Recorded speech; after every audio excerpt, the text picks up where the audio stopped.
Unknown to Wicknick, he is about to enter one of the most viciously contested regions in all of South Vietnam. Located along the Laotian border, the heavily jungled A Shau Valley is one of the NVA's most valuable base areas in South Vietnam. It serves as a funnel for soldiers and supplies coming off the Ho Chi Minh Trail.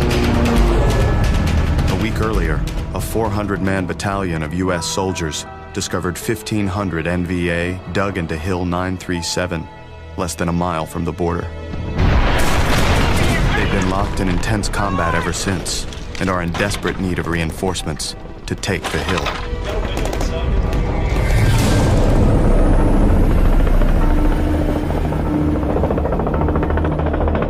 Right away, the supply sergeant starts shoving tons of ammo at us. We're told to double up on everything.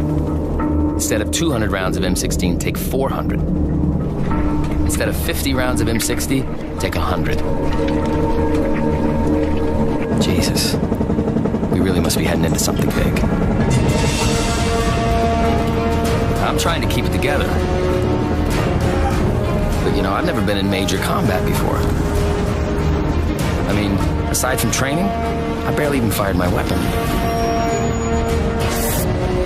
I don't know what I'm gonna do, other than just go with my gut and pray that it all works out.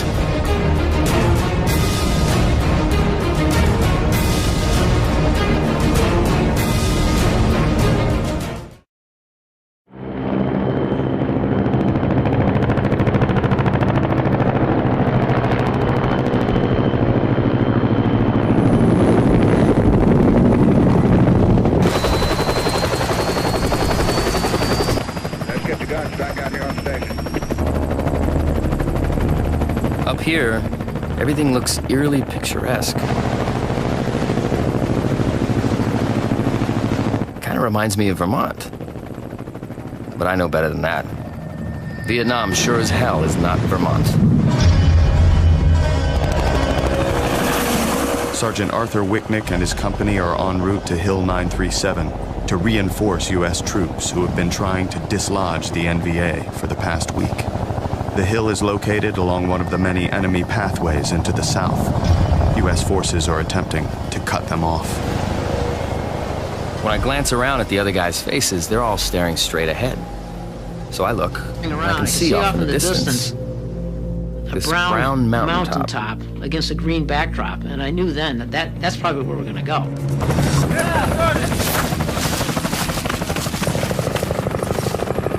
We hit the ground as fast as we can, and we head straight towards this little command center.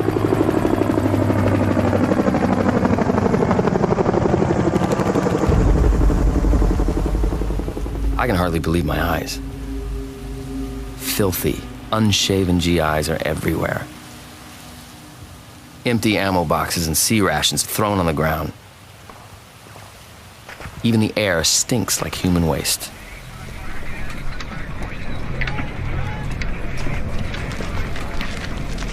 Now, I'm taking it all in when one guy points to me and he says, pointed at me and said, "Hey, Sergeant, you better get those stripes off." I said, "What do you mean? I earned these." And he says, "No, you got to take them off because the enemy is shooting the leaders first, and you're going to be a target when you get out there." As he was explaining this for me to take my stripes off, another guy came over and said, "Hey, come on, Jim, let these guys be. They haven't been here yet. They don't know what it's like." Apparently, these guys have been there since the beginning of this battle that had been going on for 8 days. And then I started thinking back how we were at a picnic, drinking beer, while these poor bastards were going through this battle. I just felt awful. I wanted to get away from these guys because I didn't feel like I deserved to even be in their company.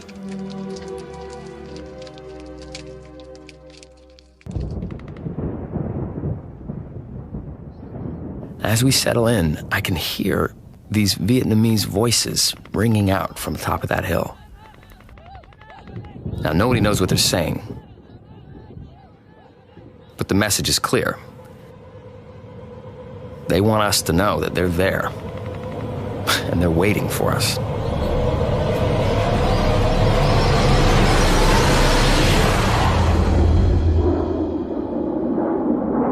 As Wicknick and his company prepare for their assault up Hill 937, 15 miles to the west, American pilots are attempting to stop enemy advances into the south by going straight to the source of the problem, the Ho Chi Minh Trail.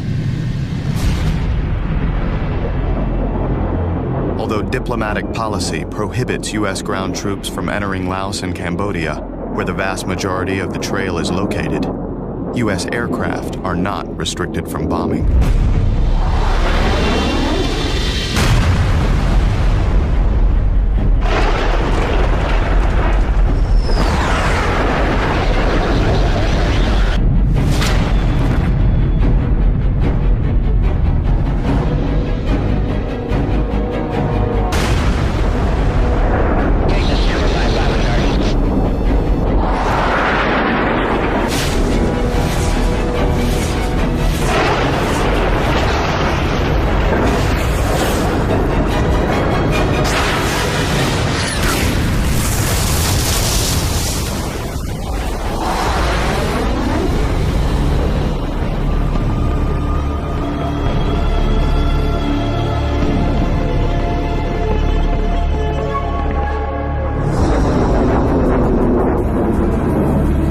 Despite the relentless bombing, enemy movements along the Ho Chi Minh Trail prove impossible to stop. With more than 6,000 miles of paths, the NVA simply reroute themselves around damaged areas, while a crew of 100,000 North Vietnamese laborers work round the clock on maintenance and repair. The result is that enemy forces are able to move nearly 10,000 tons of supplies every month, forcing U.S. ground troops to try to stop them in an inhospitable landscape of endless, jungle-covered hills.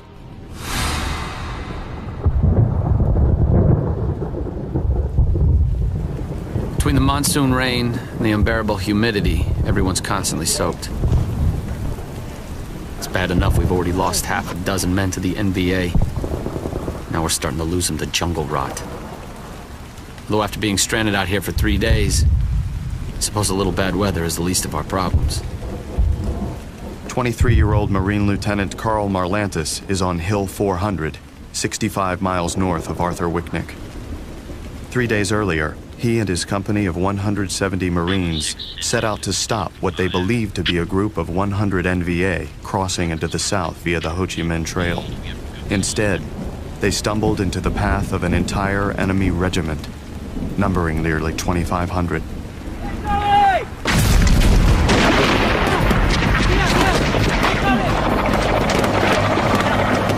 Out here, in the middle of all this shit, it's hard to believe that just over a year ago I was at Oxford.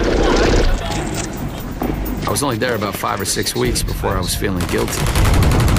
Because there I was, sort of drinking beer and dating girls and having a very wonderful time. And my friends were over in Vietnam fighting. So I came to that point of, all right, you know, I can't sit here. I sort of had this feeling I was hiding behind privilege. And I couldn't do that anymore. I just woke up one morning and I said, I'm gonna go.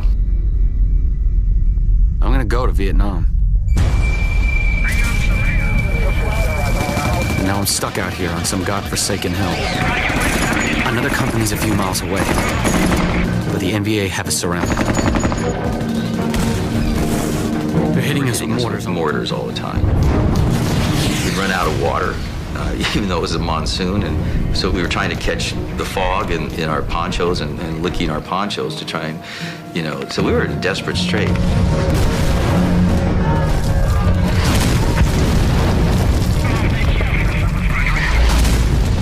And we had about 8 seconds of machine gun ammo left for each, and we divided everything evenly. We just divided everything evenly. And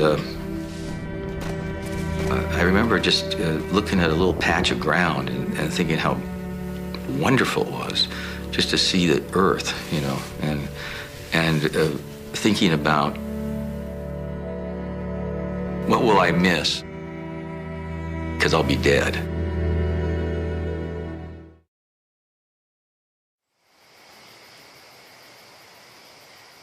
For the first time in days, we can actually see clear skies.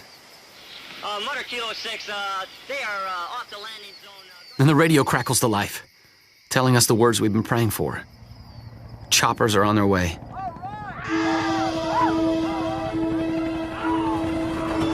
Marine Lieutenant Carl Marlantis is stranded atop Hill 400, near the Laotian border. After suffering heavy casualties during intense combat with an NVA force, he and his 170-man company have spent the past 3 days without food or supplies.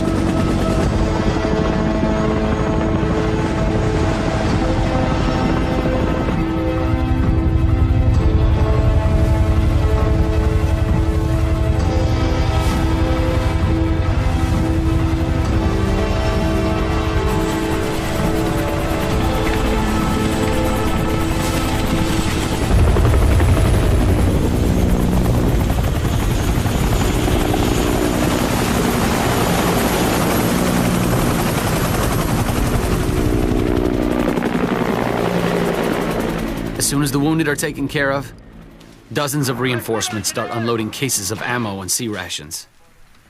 God, I've never seen so many guys so happy for such a crappy meal. When I'm done eating, I head over to the skipper to get our new orders. But as he starts to speak, my entire body tenses up. He says most of the enemy's moved on, except for about 100 that are still dug into the next hill over, Hill 484. Then he says that since it was our company's job to stop the NVA in the first place, it should be our company's job to take 484 now. I can hardly believe my ears. I mean, we've been stuck out here for 3 days without supplies, and now they want us to continue the assault? But the decision's already been made. We attack at dawn.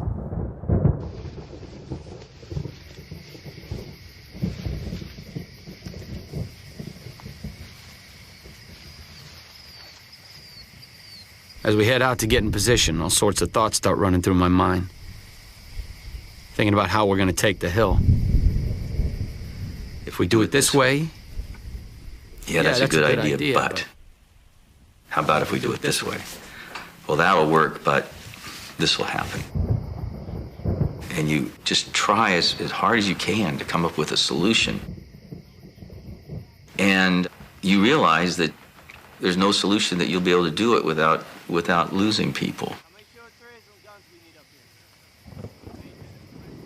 And I can remember seeing a very vague outline of that hill above us in the darkness. And you just go like, you know, there's people up there that I don't know, and they don't know me. And we're, in the next hour or two, we're going to be trying to kill each other.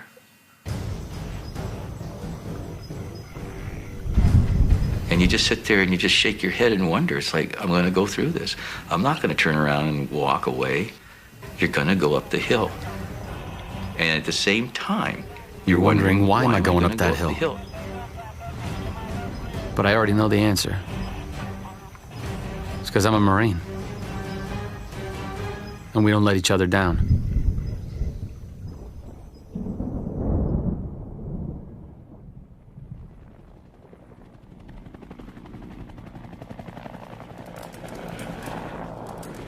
The sun's just peeking up over the horizon. Men whisper quietly to one another. For a moment, it's almost oddly peaceful. Sergeant Arthur Wicknick is at the base of Hill 937 in the A Shau Valley. He and his company have joined a battalion that for the past 10 days has been attempting to take the hill. Today, they will begin their 10th and hopefully final assault. And then the order comes down. Fix bayonets. We're gonna kill everyone we see. And if we run out of bullets, we're gonna stab them to death.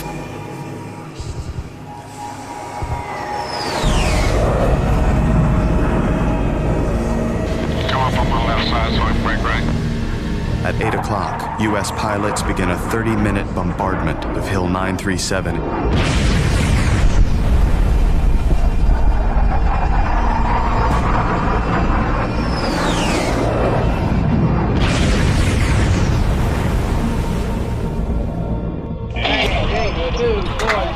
At 8:30, every American firebase within range begins 90 minutes of intense preparatory fire.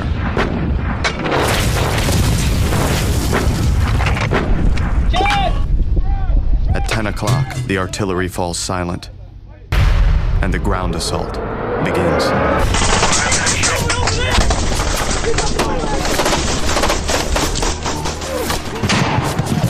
You're thinking you're going to go up in an orderly fashion. But it's just not that way. It's all chaos. It's all shooting. Guys start peeling off in different directions, trying to get away from whatever's happening around them. Over all that noise, you can hear the bullets coming in. It sounds crazy. You can literally hear them hitting the dirt in front of you. And I can't figure out why the hell they're picking on me. And then I realize I never took my stripes off. They're trying to kill me because I'm a leader. Trying to kill me because I'm a leader. Well, I didn't have a knife. I didn't have anything. I wasn't going to cut my stripes off now. I'm too busy trying to keep from getting killed. I got up and I just started firing at that spot again, put another magazine and get up and start firing. And the third time I went to do that, something suddenly blinded me. And when I reach up to protect my eyes, something suddenly hits me in the chest, knocks me backwards.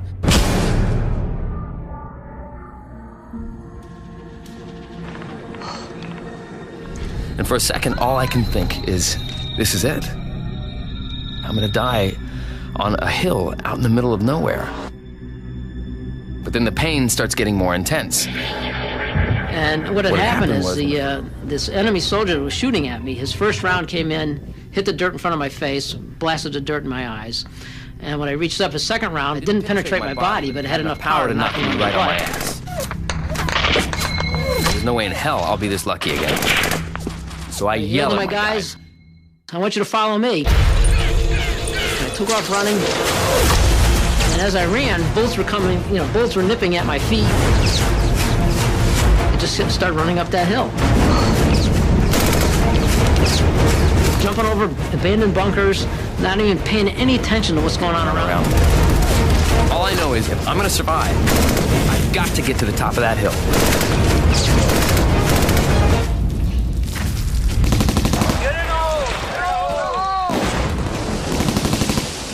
Everybody's flat on the ground, kissing dirt.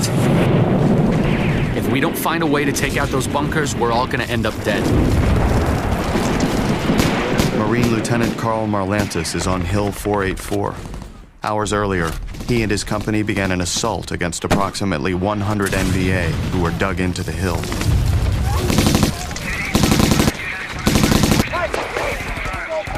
I holler at one of my gunners. And I said, you've got to engage that machine gun that's coming out of that bunker up there. You've got to keep them busy. And he laid down and they started a machine gun duel. That machine gun shooting at him and him shooting back. And he was pumping blood because he'd been hit in the leg. And you could see the blood coming out of his leg as his heart was beating. And this kid just kept shooting. But he kept that machine gun down. And I thought, this is it. And I started running up the hill. And I thought I was all by myself. But out of the corner of my eye, I see all my guys, just seconds behind me.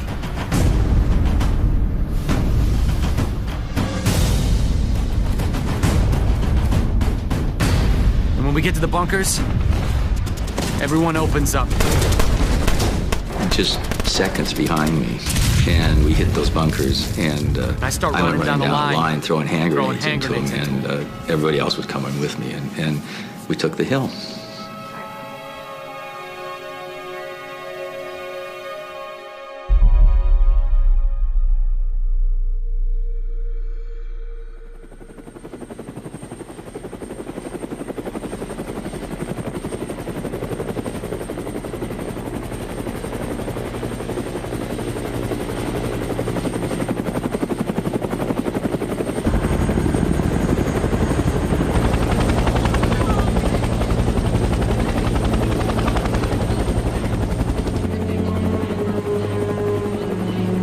Four men from my platoon died, taking Hill 484.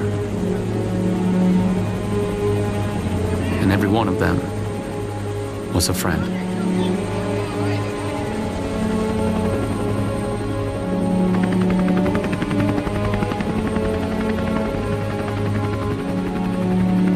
try and be a leader, you have to order people to do things that kills them.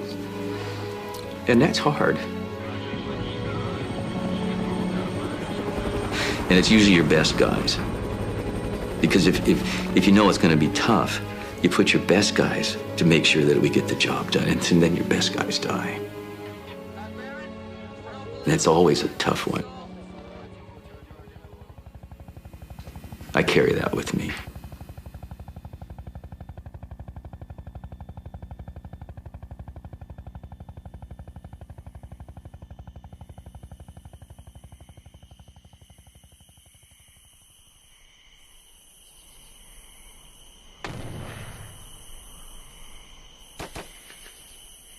I'm hunkered down, bracing for the next wave of gunfire.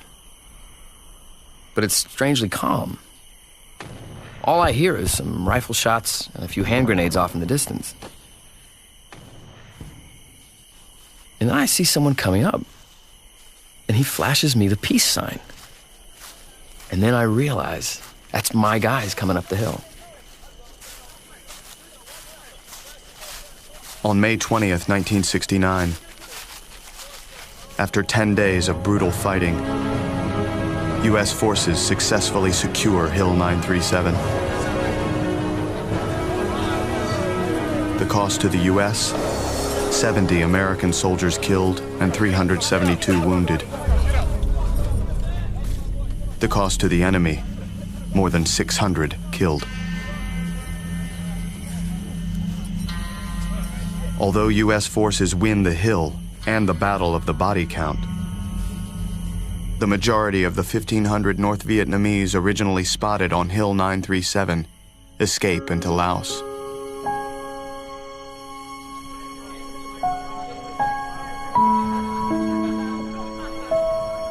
And I'm so thrilled, I don't even know what to say. I can't believe I survived. We've actually taken this bitch of a hill.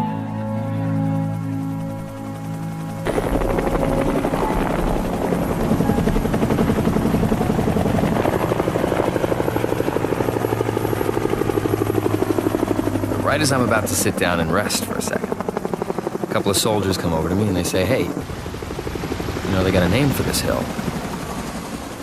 So I say, "Really? What is it? What is it?" Well, they call it Hamburger Hill. Okay, why do they call it that? Well, because it was a human meat grinder, and that's why they gave it that name. And there's even a sign over there on that stump. So I went over and looked, and there was a sign there that said Hamburger Hill. It was stuck to a tree stump with a bayonet. And so I was looking at the sign, and I said, okay. I see a few tiny words scrawled on a piece of paper and pinned beneath it. They read, "Was it worth it?" For a moment, I looked around at the blasted out tree stumps and the empty hollow bomb craters. And the moans of the wounded start to fill my ears. And the smell of cordite starts to burn my nose. And I just stand there thinking, was it worth it? Was Hamburger Hill really worth it? God, I certainly hope so.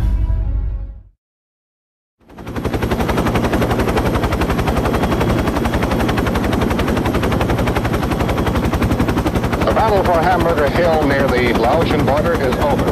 A dozen North Vietnamese snipers were killed today. So much for savoring victory. They're already making us pack up and leave this damn hill. On June 5th, 1969, 16 days after heroically seizing Hamburger Hill, U.S. forces abandon it.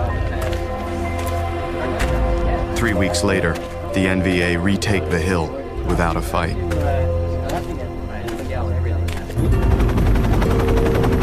Hamburger Hill was just on a larger scale what happened all over Vietnam.